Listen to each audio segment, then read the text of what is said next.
Assalamualaikum warahmatullahi wabarakatuh. I am Nor-Ain Casanova Kusain, BAIS-3A. So I am the third reporter from Group 10. So now I am going to discuss the assigned topic to me, which is the type of colonialism.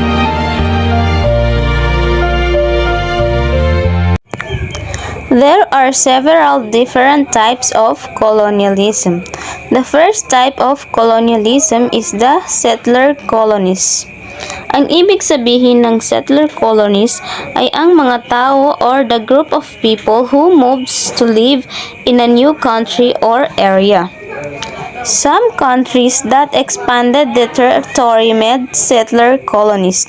Some countries that started out as settler colonies include the United States, Canada, Australia, New Zealand, and Argentina.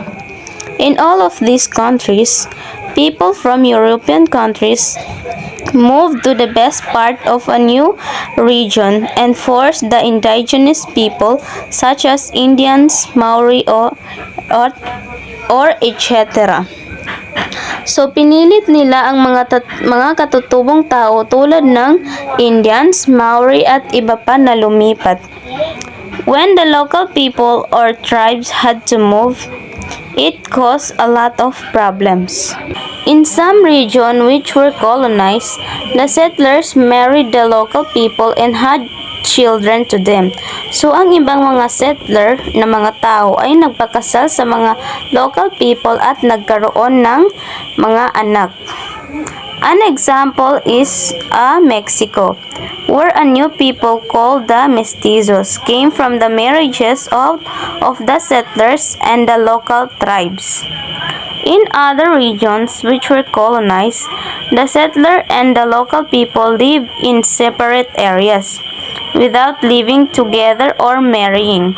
An example of this situation is the French Algeria, when France colonized the African country of Algeria or southern Rhodesia.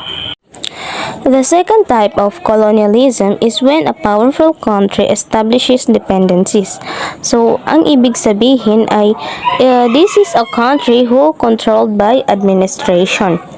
And with dependency, the colonizing country does not send over thousands of settlers to the new territory. Instead, the colonizing country sets up administrator, a governing organization that controls the existing local native population or tribes. So this colonialism is a governing organization. For example, it includes the British Raj Geraldine, in which the British government controlled India, the Dutch East Indies, in which the Netherlands controlled parts of the East Indies, and the Japanese colonial empire, in which Japan controlled Asian territories. Another type of colonialism is the trading post colony. Rich and powerful countries set up trading post colonies so that there would be a territory where trading, selling, and business could be conducted. Which means the rich and powerful country is nagtatag sila ng kalakalan upang magkaroon ng isang territory kung saan maaaring magsagawa ng pangangalakal, pagbebenta at negosyo. So the rich and powerful countries usually set up military forts and police forces to enforce the rules and laws of the colonizing country. Example of trading post colonies include Macau, Malacca, Deshima, and Singapore. The last type of colonialism is the massive colonization. Massive colonization took place in ancient India too, but the history of colonization is attributed to the Greece only. In ancient India, colonization began not with political conquest but with cultural conquest. So naganap din ang malawakang colonization in ancient India. So Hinduism, and after centuries, Buddhism became the main source of colonization. It was a colonization that began with cultural expansion leading to economic colonization. So, ito ang colonialism na nagsimula sa pagpapalawak ng kultura at ekonomiya. Indians were in the role of masters for a few centuries and in the role of slaves for centuries. So there are two great waves of colonialism in recorded history. The first wave began in 15th century and the second wave began in 19th century.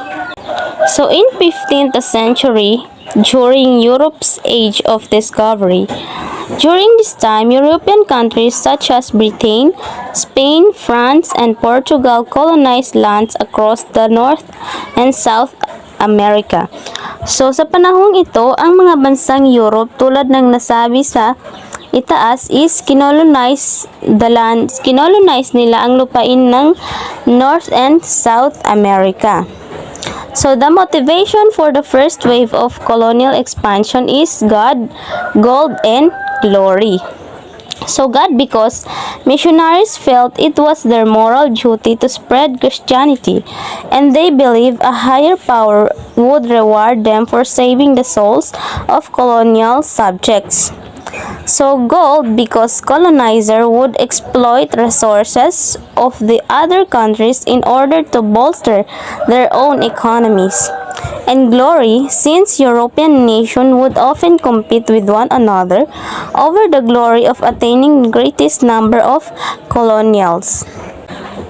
So the second wave of colonial expansion began during the 19th century, centering around the African continent. In what is called the Scramble for Africa, European nations such as Britain, France, Portugal, and Spain sliced up the continent like a pie, creating arbitrary borders and boundaries, and claiming the large swaths of lands for themselves. So in this time, the Britain, Spain, France, and Portugal is hiniwa nila ang kontinente upang lumikha ng di makatuwirang hangganan at inangkin nila ang malalaking bahagi ng lupa para sa kanilang sarili. So ang pangyayaring ito ay nagresulta ng malaking tensyon sa kanilang pagitan. So these artificial borders split cultural groups, resulting in fierce ethnic tensions that have devastating ramifications throughout the continent.